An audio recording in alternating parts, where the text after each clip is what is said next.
What's up, y'all? One Piece One Life here, and guys, I think I'm an author. At least, ever since I was a kid, it was my lifelong dream to be called an author. For those of you who don't know, I am currently writing One Piece Grand Journey, which is a One Piece fan-made sequel story set in an alternate universe 5 years later. It follows the story of a young boy who was inspired by Luffy to surpass him, defeat his crew, and become the third Pirate King. While many people think it's just a One Piece ripoff, I'm actually trying to do things to expand the universe and use new concepts and concepts from non-canon and merge them all to expand the world that I love so much. So I think it's about time for me to make a video that I can't lie, I've been dreading to make for quite a while, and that is the Core 5 Assembled, my version's East Blue Saga. Meaning we're just gonna talk about all the characters we meet briefly so that, there's enough for you to still go and read, which of course I'll link down below. But guys, before we get into hearing about my author skills, please, y'all know the drill. Like the video, subscribe to the page for more One Piece Grand Journey content just like this, and share it around with all your friends who love the series. Let's get it going. Oh, and if you haven't, do watch these videos because these will definitely help you out in your understanding. After this one, of course, I'm sure you'll still enjoy this. Now, in an earlier video, I already talked at length about the differences between Shocker and Luffy, and at least how I'm trying to portray those differences. But that was a while ago, so let me just reiterate. The point and focal character development of Shocker is different from Luffy in that Luffy's revolves around him personifying freedom and bringing freedom to others. Shocker's doesn't have anything to do with freedom, but it has to do with identity. Because of his backstory, which again, you can see in this other video, because of his backstory, he doesn't have a good sense of self. And the entire point of him wanting to become the Pirate King and to surpass Luffy is to show people, this is me, this is what I can do, acknowledge me. His journey is more focused on his own identity, figuring out who he is and where he came from, which he doesn't really question before, but the more it goes on, the more he does so, as well as seeking approval from just people. But the other way that they majorly differ is in their fruit. Because see, yes, I did give Shocker the Gomu Gomu no Mi, but it's not like Luffy. You see, Luffy has the Hito Hito no Mi mythical model Nika, right? We all know this. And the mythical aspect of the Nika fruit allows him to become rubber. As such, it would track that there must be just a regular rubber fruit somewhere in the world. In the same way that Marco's Phoenix fruit also allows him to use healing, but then the Heal fruit also exists. So I decided to have that as a pretty good parallel. And in fact, there is another part of Shocker's power set and identity itself that puts him at actual odds with Luffy almost like two divergent parallels. But that hasn't been revealed yet, so I'm gonna keep that on the down low for now. So since in the last videos we already talked about the prologue arc, we're just gonna head straight into the rest of the East Blue. So in the G10 arc, you have Shocker finally striking out on his own after leaving Fuchsia Village and arriving on the naval base of G10. One of the actual fairly large marine branches, where you have G8, G1 is Old Marineford. So here in the East, surprisingly, G10, where he meets a very peculiar, interesting character at a bar. Who does Shocker meet at the bar, you may ask? Well, that's none other than his first recruit, Adam, whose full name is, and yes, this is going to be recognizable, Todoroki Adam. Now, why is his name Todoroki? Well, because when I was first writing it all those years ago, which don't forget, I was literally 13, my cousin introduced me to my hero, and my cousin thought, as I was writing this, that having a character with at least a similar name might do something to, pull some views, which in hindsight, I may have wanted to switch, but now I'm in too deep, and I like it. And to be fair, Adam's appearance and to some extent even personality are somewhat based on Todoroki Shoto from My Hero. Now, one of the first things that Shocker immediately notices about him when he sees him in the bar is that he's a swordsman. So already people may parallel him to Zoro, but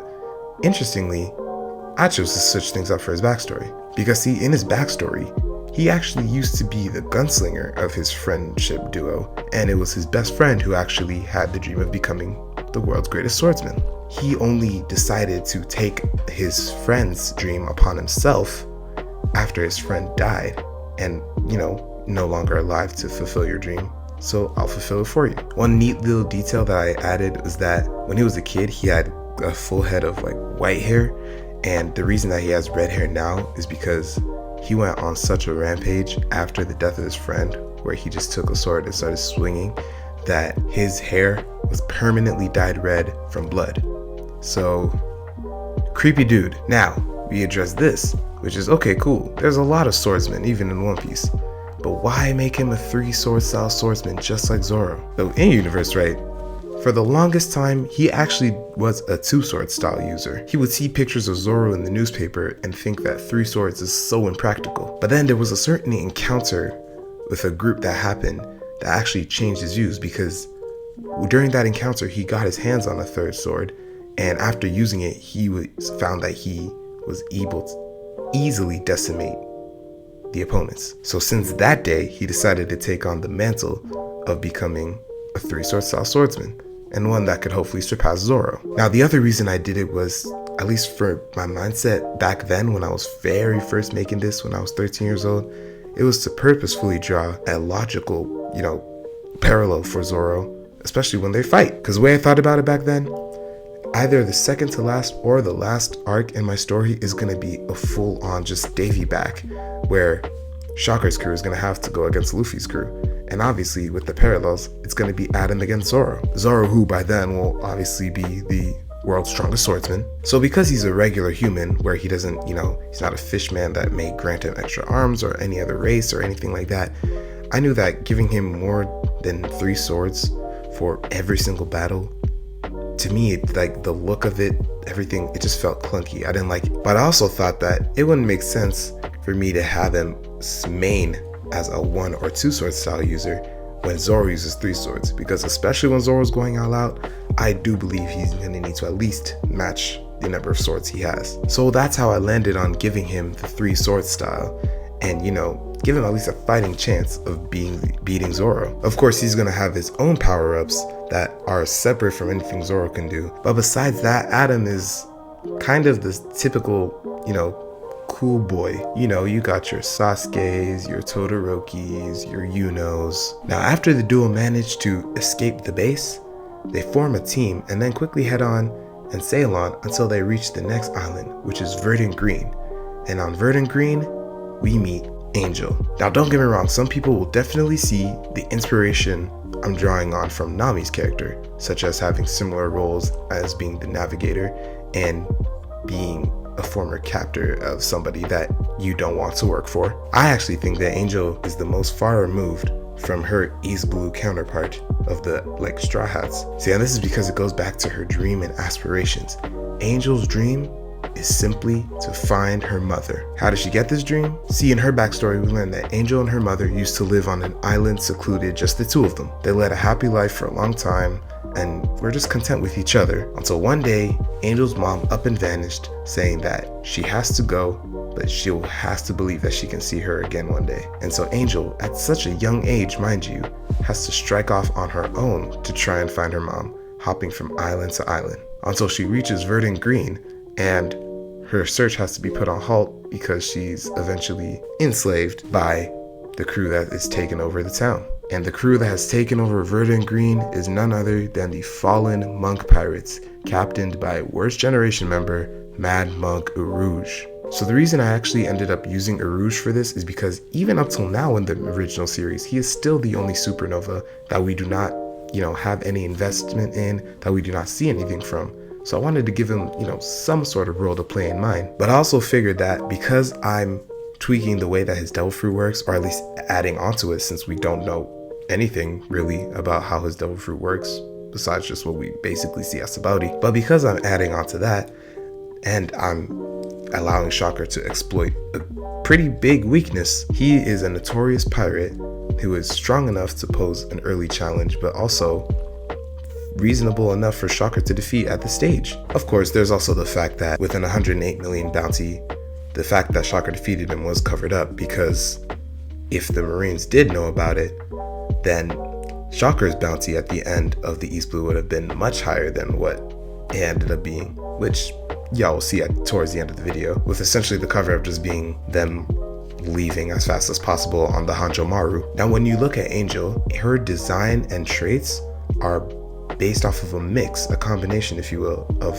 both Wendy and Lucy from Fairy Tail. She takes more so the former's appearance with, long blue hair and petite girl, at least at first, and then a change in post-time skip, and the latter's personality as a good foil or, reality check person to Shocker. But she also stands a lot as her own character, and a lot of the time, what I've noticed, at least throughout writing, is that I just naturally tended to always put Angel in conversations amongst the crew. And then naturally, as they progress along their journey, of course, she opens up more and more to the crew the more she stays with them. In addition, because of the nature of the island that she comes from, or at least she was at, which is Verdant Green, she also came with the Stormy White, which ended up being, the crew's official flagship, which they definitely needed because they weren't going to be just bumming it around in some sort of, dinghy forever. So then you have Shocker, Angel, and Adam, right? The three of them sailing the Stormy White together, and they end up on a very interesting place known as Sniper Island. Now, this is another thing that I really did enjoy, just the toying with the concept of, imagine if Sniper Island wasn't just a, some sort of dream place that Sogeking, or rather Usopp, made up in his mind. What if Sniper Island really is a place and it really is where all the snipers come from? It'd also be amazing because it helps further the trend that Usopp's lies end up becoming true, even though this is past and connecting bridges past series. So you have Sniper Island, which is an island tucked away in a corner of the East Blue, and everyone there just trains to become incredible snipers with all sorts of sniping things, right?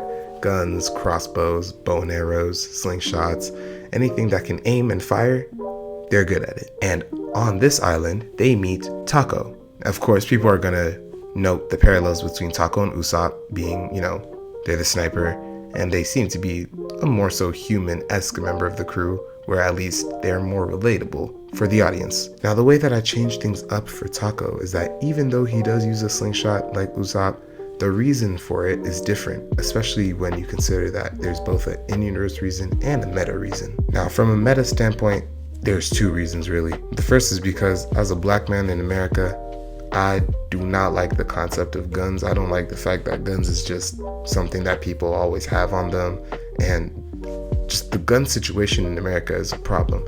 So I didn't want to represent that by having one of my main characters, arguably the top 5 most important characters in my story, just wielding one and pulling out the Glock wherever he goes. And then the second is because I was thinking, if I am gonna make Sniper Island a real place, Sogeking uses a slingshot, so it would make a lot of sense. It would track that a lot of people from Sniper Island would also focus on the slingshot, especially Sogeking is their warrior god, or just the person that their legendary hero of sorts. So of course I gotta focus more so on the slingshot, especially if one is going to be on the crew. But don't worry, post time skip, there's a lot of ways that I think I was able to make the slingshot concept different. But you're either going to have to wait for that video, or you can't read it now because post time skip is out. But there is, as Tracks had to make an in-universe reason as well. So the in-universe reason is that he did used to have a gun, and he would train in the mountain ranges with his mother. However, one day he accidentally fired a shot so precise, but by accident, that it was able to dislodge certain rocks from a rock formation and cause a landslide, which ended up resulting in the death of his mother. So ever since that, of course, as you would expect, guns traumatized him, so he had to switch to a complete different form and block out everything. But after defeating the threat on that island, they recruit Tako into the fold, and then they head off and see a floating diner just in the sea. They learn that this is the seafaring diner Resto Mare, and on Resto Mare, they are able to meet the dashing manager Yato. So Yato gets his inspiration from Loki from Fairy Tail, as well as, I mixed in a bit of just a typical classical suave gentleman. I would like to describe Yato as a very suave character. More recently, literally last year recently, ever since seeing the One Piece live action, I'm started modifying his behavior to be a lot more like Taz Skylar's portrayal of Sanji than the Sanji that's actually in the series, where he's, a bit more smooth and jokey, but still knows how to be serious, of course. Now, with his backstory, many people think that it's just a blatant copy of Sanji's backstory, and for now, I'm gonna let them keep thinking that just because, there are similarities, which is fair. There are two things that I'll say to that. The first is that in the Paradise half of the Grand Line, there is an arc where his family relations circle back and end up being somewhat of an important plot point. And that's how I kind of change it up in that aspect, where the role that his family plays there is wildly different to the roles that the Vinsmokes played for Sanji's life. And the arc I'm talking about, which is the Yase Nishi Island arc, is already out. You can go read that after finishing the video, of course. But also, there is something deeper, much deeper, about Yato's heritage that I'm nowhere near ready to reveal yet, because I haven't even started writing the arc that has, that plot point. I've ideated out all the arcs in the story, like just bullet point format, but I haven't started writing it in, filling in details the way I've done for a lot of arcs up till now. So it's gonna be a while till we see it, but I think I can make it work. So of course, Yato and Sanji of course have, the parallels. You have chefs, or like being able to make food, being mentored by somebody else who also makes food and owns some sort of, food establishment. You have the fact they're from the royal family. You have the fact that, the kicks. The difference I'm making here, Yato joined up with his mentor's crew after realizing they're not bad people. And he kind of became like almost the apprentice role on his mentorship. Caleb, the mentor was Caleb. Unlike with Zeph, who was already also part of the Cook Pirates, Caleb and his crew had no experience whatsoever with cooking or making food of any sort. So it was actually little Yato at 10, 11 years old. He was really young, but he was the one teaching all of these grown adult men how to be chefs. They eventually loved cooking so much that their love for cooking outshone their love for piracy. So they retired from piracy and opened up the diner. And of course, as the diner started gaining traction, especially since the Baratier has since left the East Blue and reinstalled its main self in the Grand Line, there was, a gap in the market. And so the Resto Mer took that place. Now, as for the kickbox style, similarly with Zoro and Adam, because I already knew that Yato was eventually going to have to fight Sanji, I wanted him to have, some sort of way where he can match Sanji's kicks while also having its own spin. Now, one thing to know is that this isn't new for Sanji opponents. We see a lot of the times where even in the original series, Sanji's opponents tend to have some sort of kicking theme, or at least they're decent with their own kicks. We had Khalifa and Mr. Two, for example, and even Virgo to some extent. So when I looked at the real world, I saw that Savate, which is one of the, main martial arts that Sanji's blackleg style is based on, that originates from kickboxing. So what I did for the kickbox style is reversed it in my story, where the kickbox style originates from the blackleg style. And here is how that happened. Now, Yato learned the kickbox style from Caleb, and Caleb himself learned it on his stay in the Kamabaka Kingdom. Now, for all of you lovely fans who forgot where the hell that is, Kamabaka Kingdom is the kingdom run by Ivankov. It's, where all the Okama are. And so, how do the Okama relate to kickboxing? Well, they created the style from trying to mimic what they saw Sanji doing years ago. They tried remembering how Sanji fought with only kicks and then put their own spin on it and created a whole new style, which still primarily focused on kicking, but was different than blackleg. I don't know what to tell you. It's just different. So in an indirect way, Sanji is responsible for why Yato has this fighting style, which is going to make it more powerful when they actually end up fighting. And then we get to talk about Yato's chivalry, and here I pose a very stark difference between Yato and Sanji. Yato is essentially what I wish Sanji was. I maintain that Yato is a chivalrous individual, which means that the basis of why he doesn't fight women is different than Sanji. Now yes, Sanji does not fight women because Zeph drilled that into him way back when he was a kid. However, that's not the part that gets talked about whenever people talk about Sanji not attacking women.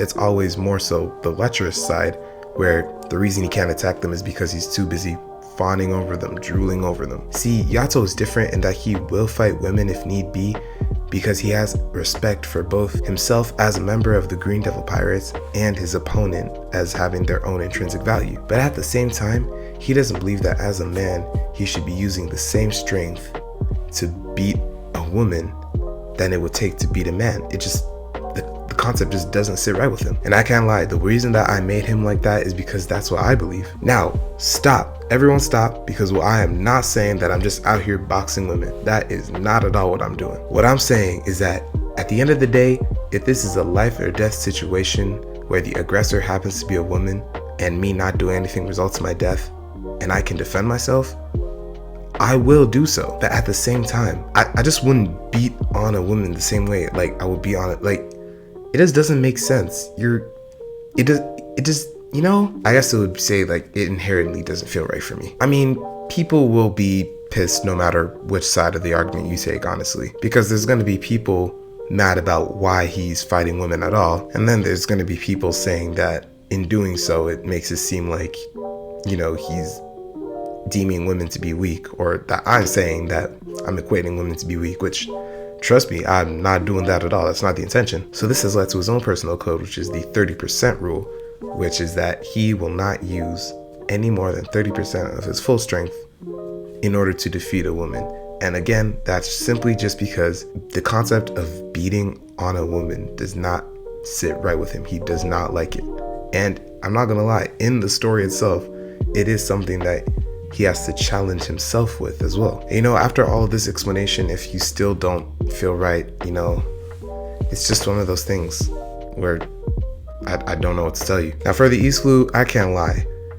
The villains, besides Aruj, aren't really meant to be that interesting because I didn't want them to be the focal point. So they are pretty contrasting characters to, you know, Kuro and Krieg. So obviously you have Dane the Great Dane, and the White Dogs, and they're countering, you know, the Black Cat pirates that Kuro has. But I did add in some like little SBS lore about him, where Dane and Kuro used to be on the same crew as apprentices, and they would always fight about like between cats or dogs, which one is better. So, you know, that's why they have their two separate crews. Then you have Mechanized Armand and his giant warship. But then the reason that I switched it up here is that instead of Don Krieg, where he was just a human pirate in, you know, armor, I just made him a cyborg pirate. And that was so that, you know, people who are being introduced to One Piece through my series, or just reading my series without having a context for the actual One Piece story, will know from jump, like, this world is crazy. There are cyborg pirates.